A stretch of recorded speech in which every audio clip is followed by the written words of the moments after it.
பெங்களூர்ல ஒரு இடத்துல இருந்து இன்னொரு இடத்துக்கு நான் போயிட்டு இருந்தேன். அப்ப நடுவுல வந்து ஆர்ஆர் நகர் கிட்ட வந்து வண்டியில கார்ல போயிட்டு இருக்கிறப்ப திடீர்னு பார்த்தா ஒரு வண்டி செம வித்தியாசமா இருந்துச்சு.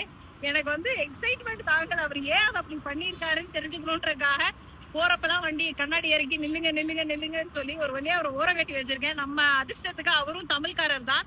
சோ எதுக்காக வண்டி நிறுத்தினேன்றதுக்கு வந்து ஒரே ஒரு எக்ஸாம்பிள் ஃபர்ஸ்ட் காட்டுறேன் பாருங்க வாங்க. வண்டியில முன்னாடி வந்து இந்த மாதிரி ஃபேன் கட்டி அந்த வண்டி அழகா சுத்திக்கிட்டே காத்து சுத்திட்டு வந்துட்டு இருந்துச்சு. பாக்குறதுக்கே சூப்பரா இருந்துச்சு. அதான் அவர்கிட்ட வந்து ஏன்னு கேட்கலாம். நம்ம வாங்க, நம்ம வந்து பெரிய பெரிய லெவல்ல வண்டி மாடிஃபிகேஷன் பண்ணி பாத்துருக்கோம். அண்ணாவோட மாடிஃபிகேஷனா வாங்க இன்னொரு வாட்டி நான் காட்டுறேன், வந்து பாருங்க. அண்ணா பேர் தான் ஸ்ரீனிவாசன்.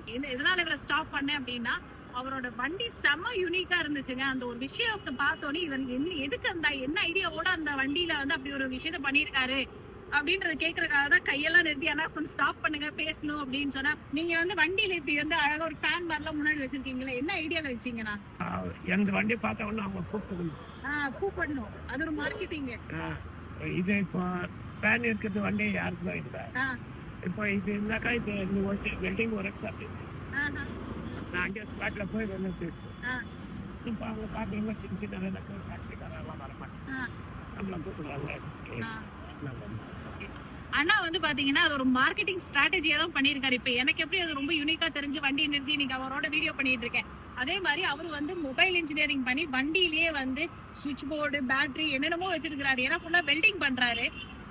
ஸோ பெரிய பெரிய கம்பெனிஸ் வந்து நம்மள வந்து கூப்பிட மாட்டாங்க. அப்ப சின்ன சின்ன ஆளுங்க நம்மளை கூப்பிடணும் அப்படின்னு ஏதோ ஒரு வித்தியாசமா இருந்தால் நம்ம வண்டியை பார்ப்பாங்க, என்ன பண்றோம்னு கேட்பாங்க, அப்பதான் நம்ம கூப்பிட்டு வேலை கொடுப்பாங்க அப்படின்ற ஒரு ஸ்ட்ராட்டஜியில பண்ணிருக்காரு.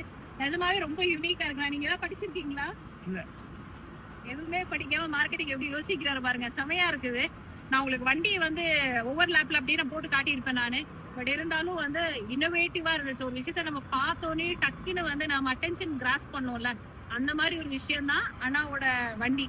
அவரோட கான்செப்ட் என்னன்னா, மொபைலா நம்ம போனோம் அப்படின்னா நிறைய சின்ன சின்ன வேலைகள் வந்து கஸ்டமருக்கும் பெனிஃபிட்டா இருக்கும், எனக்கும் பெனிஃபிட்டா இருக்கும். நான் ஒரு கடையை போட்டு நான் பெருசா இன்வெஸ்ட் பண்ணி நான் பண்றதை விட நான் நேரா அவங்க வீடுக்கோ இல்ல ஃபேக்டரிக்கோ இதுக்கோ போனேன்னா எனக்கு நிறைய ஆப்பர்ச்சுனிட்டிஸ் இருக்கும், அவங்களுக்கும் டிரான்ஸ்போர்ட் வேலையெல்லாம் கம்மியாகும் அப்படின்றாரு.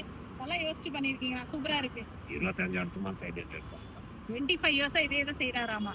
நல்லா இருக்குண்ணா, ரொம்ப தேங்க்ஸ்ண்ணா. எனக்காக வந்து நீங்க வண்டி நிறுத்தி டைம்ல இருந்து பண்ணது ரொம்ப தேங்க்யூ.